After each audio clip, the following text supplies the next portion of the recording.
Because we need the right people on the right place on the right. Bagi seorang pemilik bisnis, pastinya setiap hari kita berpikir bagaimana supaya bisnis kita bisa semakin baik, semakin berkembang, semakin maju, ya.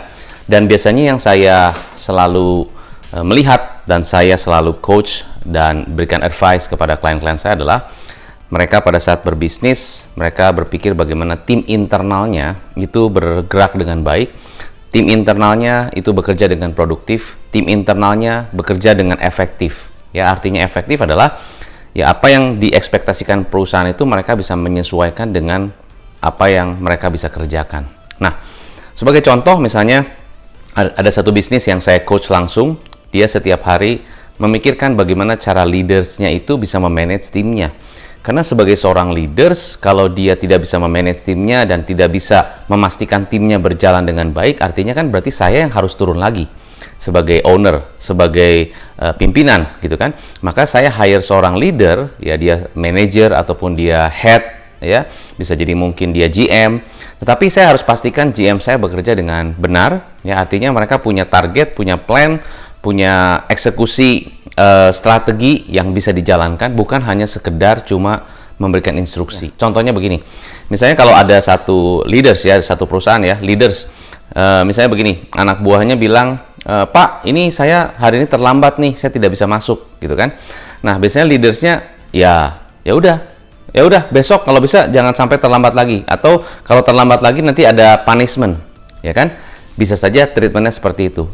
Tidak salah, karena mereka percaya bahwa yang mereka belajar juga seperti itu, ya kan? Jadi mereka belajar kayak gitu karena mereka belajarnya waktu jadi leader kayak begitu. Waktu saya dulu sebelum jadi leader ya saya diajarin sama leader saya kayak gitu, maka leadershipnya caranya kayak gitu. Salah nggak? Nggak salah.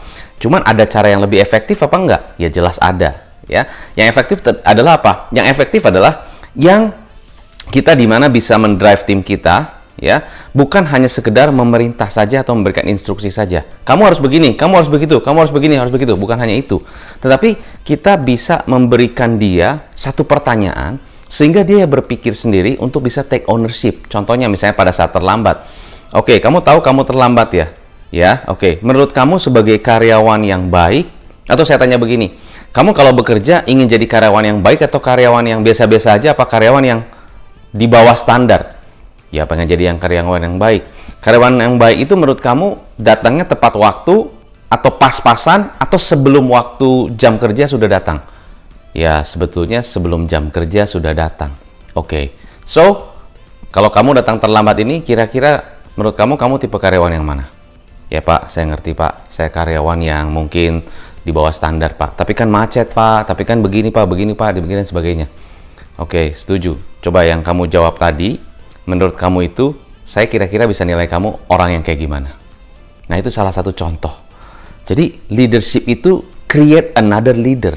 Bentuk leader baru. Bukan kita membentuk follower baru. Kamu harus begini ya, kamu harus begitu ya, kamu harus begini. Berarti kan kita membentuk follower baru. Padahal sebetulnya kita harus membentuk leader baru. Dan kita, jika perusahaan kita punya leaders, punya tim yang bisa membentuk leader baru, ya, artinya leader yang sudah ada bisa naik ke posisi yang lebih tinggi. Artinya bisa perusahaan kita mungkin bisa mencari satu opportunity baru, ya, bisnis unit baru, membuka satu peluang baru dan sebagainya. Because you have the great leaders yang bisa membangun timnya. Bayangkan kalau seorang leader tidak bisa membangun timnya dan timnya itu semuanya followers. Jadi mau bagaimana lebih besar kan gitu? Karena yang ini aja nggak ke-manage dengan baik. Akhirnya kalau mau lebih besar, owner pikir, saya hire aja deh karyawan baru atau saya hire aja deh manajer. Ya betul, bisa aja hire manajer, tidak salah. Tapi pertanyaannya adalah, apakah Anda strategi rekrutmen dan memilih orang yang tepat itu memang sudah tepat? Kalau saya sendiri sebagai leader, atau saya sebagai pemimpin atau pimpinan, saya tidak dibekali juga bagaimana saya bisa memilih, menempatkan, dan menseleksi leader yang tepat. Jangan-jangan karena saya mempelajari tentang memilih orang karakternya seperti ini, ataupun saya mempelajari apa yang saya pelajari selama ini, saya cuma taunya rekrutmen adalah harus one-on-one, harusnya cuman lewat HR dan cuma melihat dari tes IQ dan cuma tes ya personality biasa. Apakah itu cukup? Ternyata zaman sekarang no. Ya, mungkin zaman dulu masih bisa. Ya, tapi zaman sekarang no. Because we need the right people on the right place on the right time. Maksudnya gimana? The right people on the right place on the right time maksudnya adalah di posisi yang tepat, artinya struktur organisasi di dalam bisnis kita harus jelas. Posisinya di mana? Mereka sebagai apa, levelnya di mana? Misalnya sebagai leader, sebagai manajer. Apa ekspektasi dari perusahaan sebagai manajer? Apakah hanya cuma bisa mendrive timnya? Atau hanya cuma bisa memberikan instruksi? Atau mereka bisa punya planning, punya problem solving skill yang baik, communication skill yang baik, bahkan mereka bisa mencetak timnya, bukan hanya mengarahkan, tapi juga bisa mengarahkan mereka dan melit timnya sehingga bisa menjadi seorang leader yang baik, dan sebagainya. So, this is not just about bagaimana growing the company. This is about how you actually make your team solid. Ya, bagaimana kalau Anda punya bisnis, tim Anda tidak solid. Solid itu artinya begini. Solid adalah mereka punya sikap ownership yang baik, mereka punya leadership skill yang baik, mereka punya planning yang jelas, punya communication skill kepada tim, ya, the right training pada tim itu yang baik. Nah, kalau perusahaan punya tim yang solid dari sisi skill, dari sisi kompetensi, dari sisi kemauan, dari sisi proaktif dan sebagainya, itu seberapa kuat timnya. Nah, dengan tim yang kuat, perusahaan akan semakin kuat. Dengan tim yang kuat, perusahaan akan semakin kokoh. Mau ada goncangan, ada gangguan eksternal dan sebagainya, ya, ada misalnya customer tiba-tiba menurun pembeliannya, dengan tim yang solid kita bisa mencetak satu produk baru, kita bisa mendevelop satu bisnis baru, kita bisa melihat peluang baru. Kenapa? You have the right team, you have the solid team. If your team not solid, ya kita mau shifting bagaimana? Ya tiba-tiba, wah produk ini hari ini nggak laku nih. Produk yang tadinya fast moving tiba-tiba jadi slow. Kita mau shifting gitu kan. Kita mau pindah haluan, tapi tim kita nggak solid. Mereka suruh berubah susah. Kan capek jadi leader.